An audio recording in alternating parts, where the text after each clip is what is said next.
Please দয়া করে সবাই মাস্ক ইউজ করবেন, হ্যান্ড স্যানিটাইজ ইউজ করবেন। আজকাল তো রুম স্যানিটাইজ করবার জন্য রুম স্প্রে করার যন্ত্রও বেরিয়ে গেছে। বারবার করে বলছি, যখন বাজারে যাবেন, বাজারের থেকে যে জিনিসগুলো আনবেন বাইরে কোনো একটা গামলায় বা বালতিতে বা কোনো একটা জায়গায় রাখবেন, সেটা কিছুক্ষণ রাখার পরে ধোয়ার পরে ভেতরে নিয়ে যাবেন, যেগুলো ধোয়া যায়। বাইরের কোনো প্লাস্টিক বা কাগজ নিয়ে বাড়িতে ঢুকবেন না, তাতে কিন্তু সংক্রমণটা হয় বেশি। যখন বাজারে কারোর থেকে কোনো জিনিস কিনবেন, ডাইরেক্ট হাতে হাতে টাচ করবেন না, যেহেতু এটা সংক্রামক রোগ।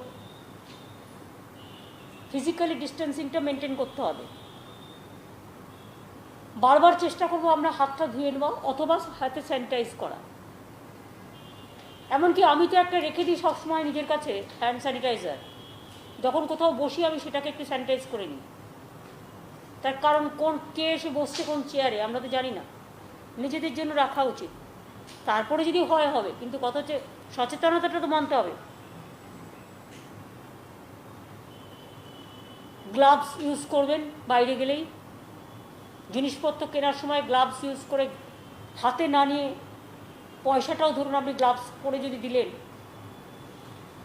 বা আপনি যখন ফেরত নিলেন একটা টিস্যু পেপারের মধ্যে একটু স্যানিটাইজ করে রেখে দিলেন, সেটাতে ফেরত নিলেন, বা গ্লাভসে নিলেন, এই গ্লাভসটা ছিঁড়ে ইউজ অ্যান্ড থ্রো গ্লাভস পাওয়া যায়, সেটাকে ফেলে দিলেন ডাস্টবিনে, যাতে কেউ ইউজ করতে না পারে।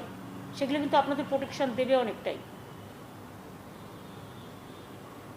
অর্থাৎ হ্যান্ড স্যানিটাইজার, সাবান, মাস্ক, গ্লাভস। আর অনেকে আমি দেখছি চুল বেঁধে রাখতেও বলছেন। কিছু না, যদি বাইরে কোথাও যান, বাজারে টাজারে চুলটা বেঁধে রাখলে চুল থেকেও অনেক সময় অনেক জীবাণু, চুলের মধ্যে আমরা তেল দিই, চুলের মধ্যে আমরা শ্যাম্পু করি, হয়তো শুকনো থাকলে হয় না, কিন্তু অনেক সময় কে জানে কখন নিজেদের